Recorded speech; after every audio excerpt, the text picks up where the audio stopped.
Bom, vamos lá.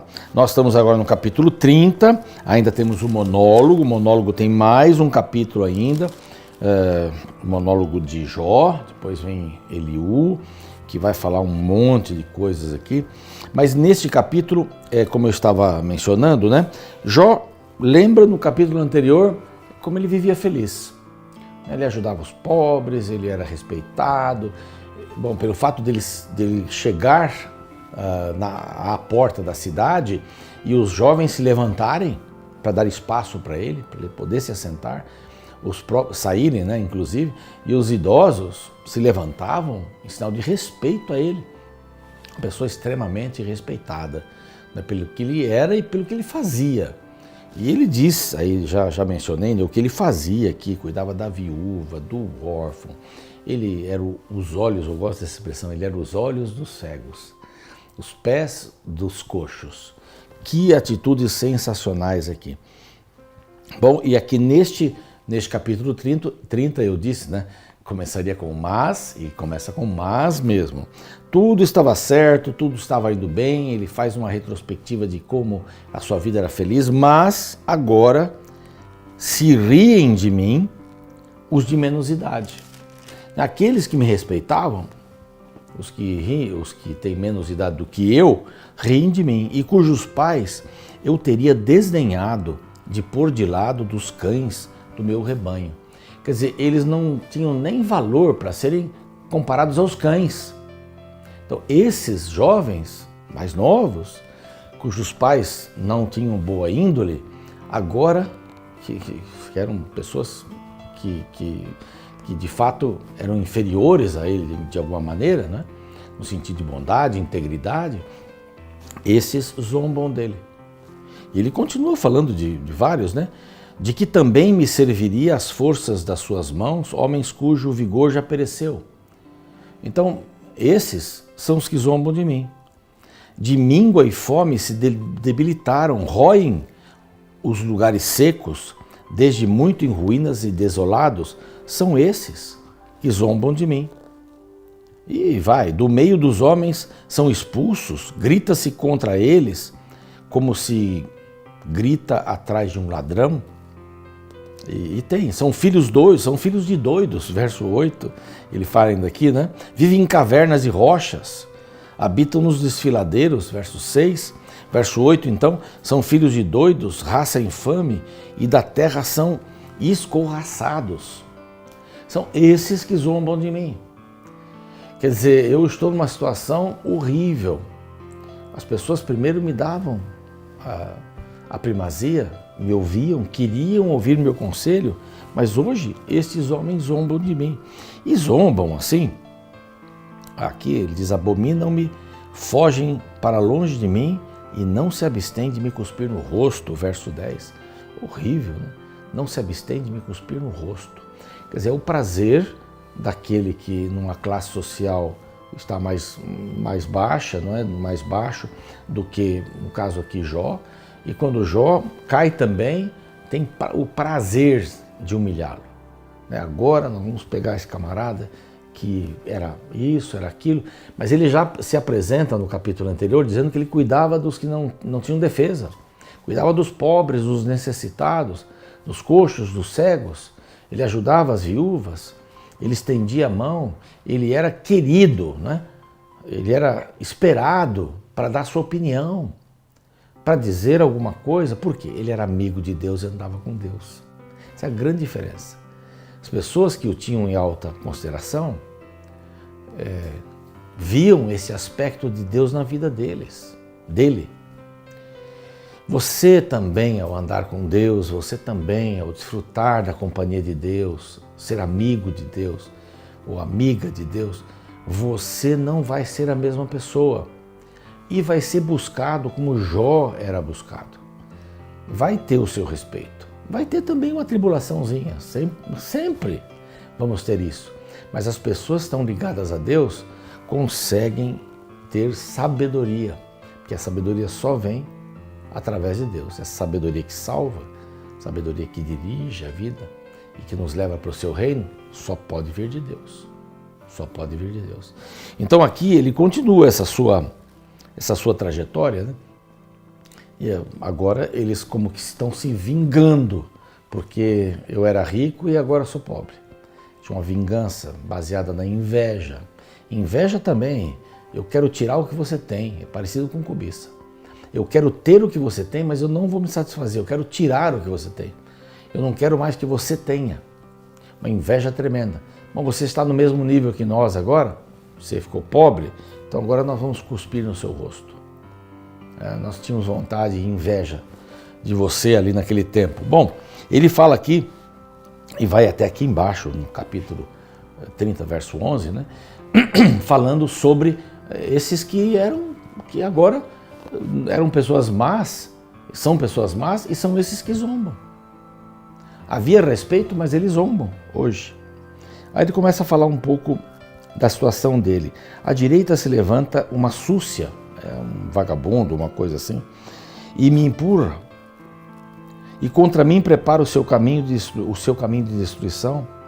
Ele quer que eu ande no mesmo, quer que eu ande no mesmo caminho de destruição. Arruinam a minha vereda, promovem a minha calamidade, gente para quem já não há socorro. Vem contra mim como por uma grande brecha e se revolvem avante entre as ruínas. Agora ele vai falar dos sentimentos dele, né? Diante de tudo isso. Sobrevieram-me pavores. Situação de Jó. Sobrevieram-me pavores. Como pelo vento é varrida a minha honra, como nuvem passou a minha felicidade. Está falando dele agora. Os sentimentos que ele estava tendo. Bom, eu tinha todas essas coisas, hoje eu não tenho nada. Andava com Deus.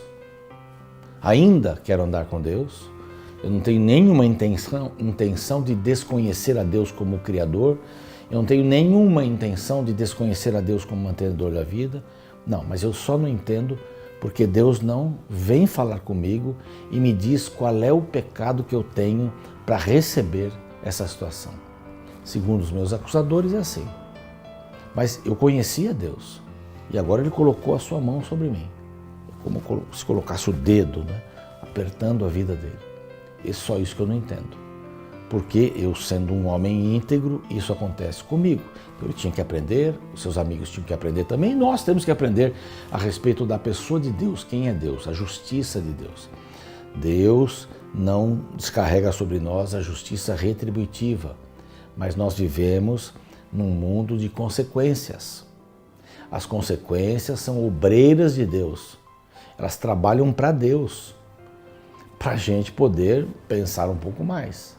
As consequências de um ato, isso sim acontece. E Deus usa isso para que a gente possa aprender alguma coisa. Ele não cria isso. Quem cria isso é quem pratica o mal e tem uma consequência. Bebeu, bateu o carro. Ok. Deus não fez o carro ser batido porque você bebeu. Desculpa. Deus não fez o carro ser batido porque você bebeu. Não.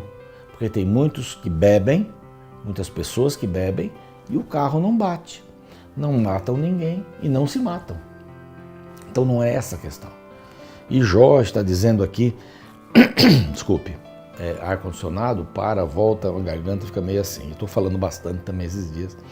Mas sobrevieram-me pavores, como pelo vento, e varrida foi a minha honra, como nuvem, passou a minha felicidade. É um momento triste. Agora dentro de mim, se me derrama a alma, os dias de aflição se apoderam de mim. O verso 17 diz aqui, a noite me verruma os ossos e os desloca. Esse verruma aqui é uma coisa de fura, né? Furam os meus ossos e eles se deslocam. E não descansa o mal que me corrói. Então, uma coisa corroendo os ossos. Triste essa figura de linguagem.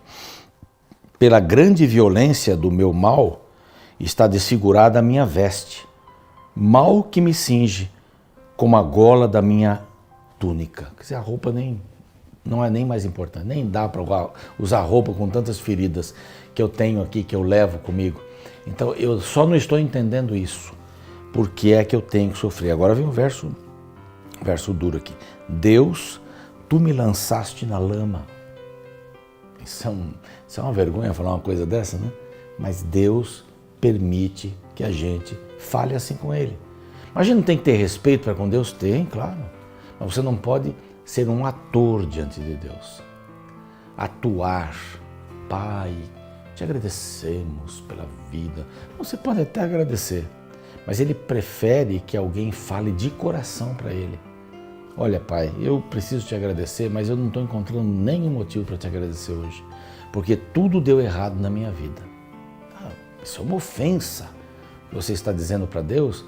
Não, Deus quer saber o que está dentro do seu coração. Aliás, Ele sabe, mas Ele quer saber se você sabe também.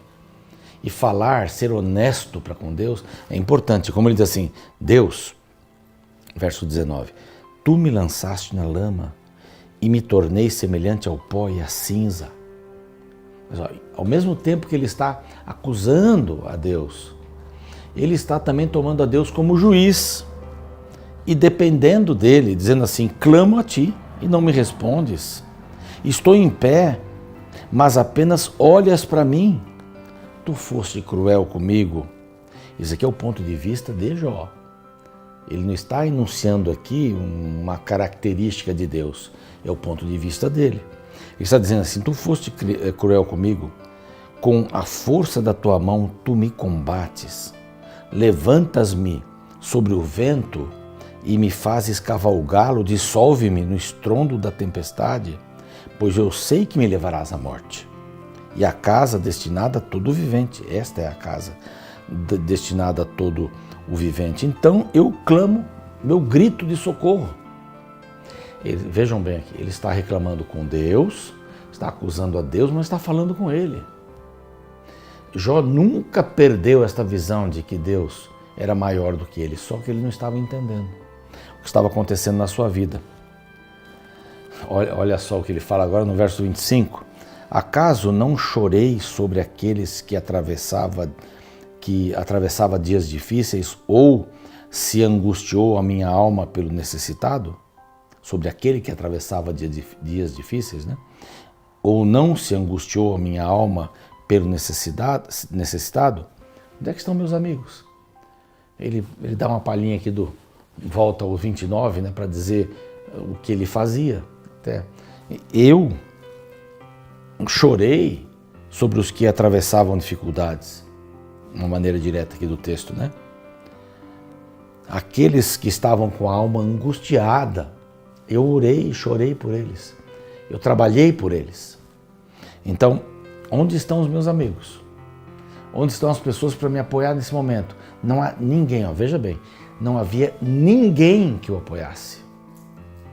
E Deus estava em silêncio, eu estou de pé diante do Senhor falando e o Senhor está só me olhando. Bom, ele tinha pelo menos a consciência que Deus estava olhando. Essa é a posição de Jó, falando sobre isto, não é?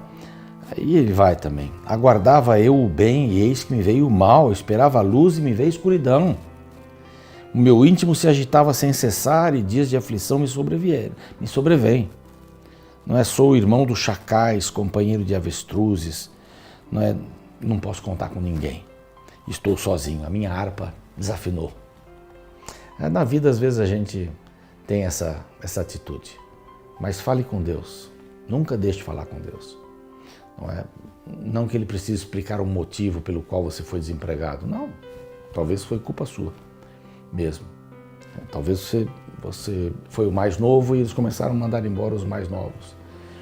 Mas Deus está com você. Está com você na escuridão, está com você na claridade. Recebemos o bem, o mal, mas não feito por Deus. Deus não dá o mal.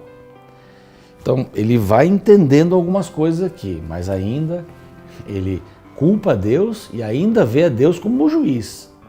Então, ele só precisa dar uma ajustada aqui na sua visão, como nós também. Vamos esperar os próximos capítulos. Você fica agora com uma mensagem musical, com uma música, mas antes eu quero orar com você.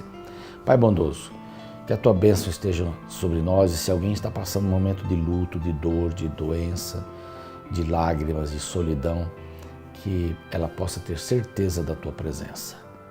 Isso é muito importante para ela e para todos nós, em nome de Cristo. Amém.